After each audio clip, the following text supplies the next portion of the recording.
Meditaciones. Marco Aurelio, libro primero. Sobre sí mismo.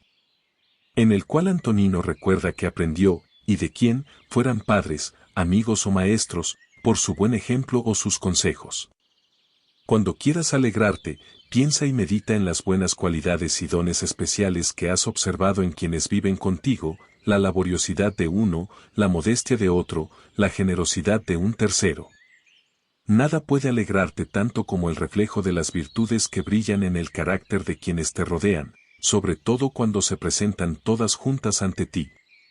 Tenlas, por eso, siempre presentes. De mi abuelo Vero aprendí a ser afable y sereno, y a abstenerme de toda ira y pasión.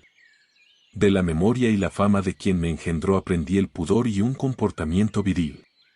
De mi madre aprendí a ser piadoso y generoso, a abstenerme no solo de obrar mal sino incluso de concebir la intención de hacerlo, y a contentarme con una vida sencilla, bien lejos de los excesos propios de la riqueza.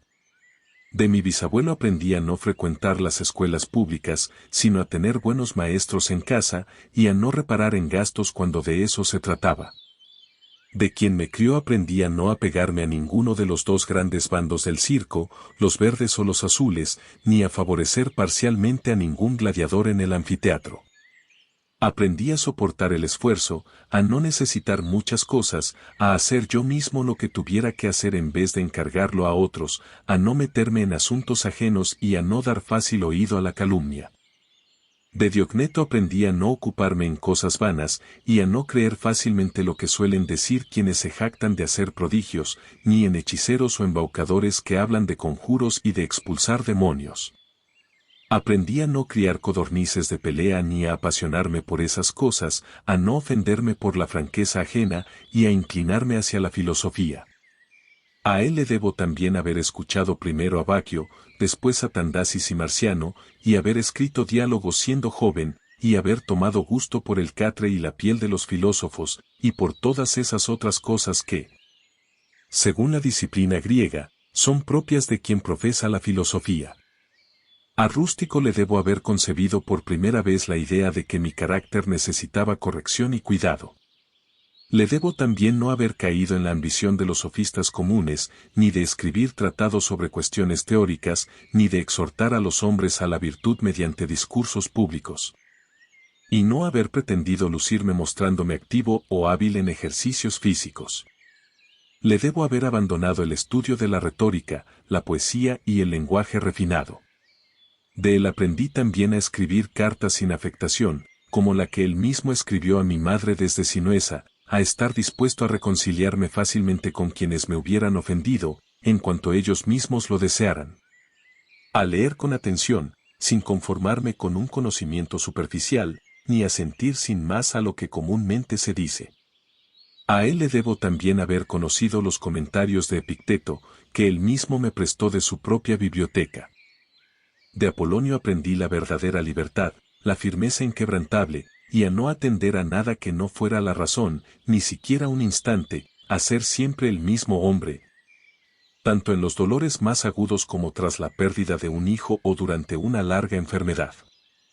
Fue para mí un ejemplo vivo de que era posible ser a la vez, vehemente, y sereno. Nunca lo vi impacientarse ante la torpeza de sus alumnos. De él aprendí también cómo recibir favores de los amigos sin quedar sometido a ellos ni volverme desagradecido. De Sexto aprendí la benevolencia, y el modelo de una familia gobernada con afecto paternal, el propósito de vivir conforme a la naturaleza, la gravedad sin afectación.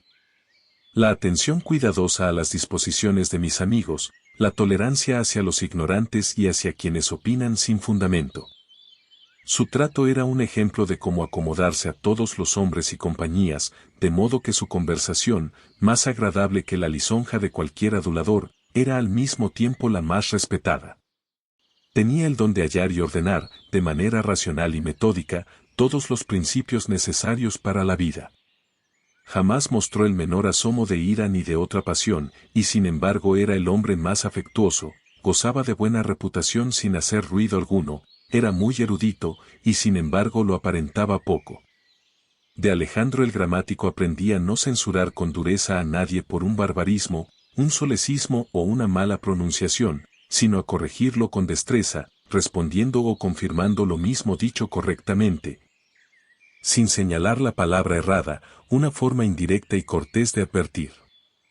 De frontón aprendí cuánta envidia, fraude e hipocresía rodean el estado de un rey tiránico, y cuán a menudo quienes llamamos bien nacidos, carecen, en cierto modo, de verdadero afecto natural.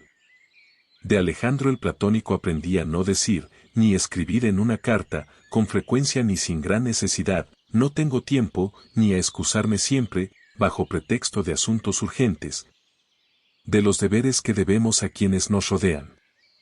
De Catulo aprendí a no despreciar la queja de un amigo, aunque fuera injusta, sino a procurar devolverlo a su disposición habitual, a hablar siempre bien de mis maestros, como se cuenta de Domicio y Atenódoto.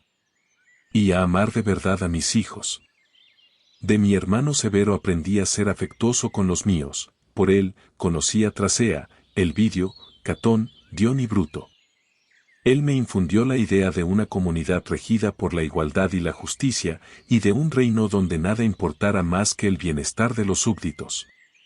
De él aprendí también a mantener un aprecio constante por la filosofía, sin dejarme distraer por otras preocupaciones, a ser generoso sin medida, a esperar siempre lo mejor y a confiar en el afecto de mis amigos. De Claudio Máximo aprendí a tener dominio de mí mismo en todo, y a no dejarme arrastrar por nada, a ser alegre y valiente ante los reveses súbitos, incluso en la enfermedad, a amar la mansedumbre, la moderación y la gravedad, y a llevar a cabo mis tareas sin quejarme. Todos creían que decía lo que pensaba, y que hacía lo que hacía con buena intención. Nunca se asombraba de nada, nunca tenía prisa y, sin embargo, nunca era lento, jamás se mostraba perplejo, ni abatido, ni reía en exceso, nunca se enojaba ni sospechaba, sino que siempre estaba dispuesto a hacer el bien, a perdonar y a decir la verdad. En mi padre observé la mansedumbre, la firmeza en las decisiones tomadas tras la debida reflexión, su desprecio por los honores vanos, su laboriosidad y su disposición a escuchar a cualquiera que tuviera algo que decir en beneficio común, su imparcialidad al dar a cada uno lo suyo, su moderación, sabiendo cuándo era momento de rigor y cuándo de indulgencia. Observé también cómo se abstenía de todo amor impuro hacia los jóvenes, su trato sencillo con los demás, sin exigir que sus amigos lo acompañaran en cada comida o viaje, y como tras interrumpir algún asunto por necesidad, volvía a él siendo el mismo de siempre. A los dioses debo el haber tenido buenos abuelos, buenos padres, una buena hermana, buenos maestros, buenos allegados, parientes que me quisieron, y casi todo cuanto tengo, y el que jamás, por precipitación, haya faltado a ninguno de ellos, aunque mi temperamento hubiera podido llevarme a ellos si se hubiese presentado la ocasión. Debo a su misericordia que tales circunstancias nunca coincidieran de modo que yo incurriera en esa falta.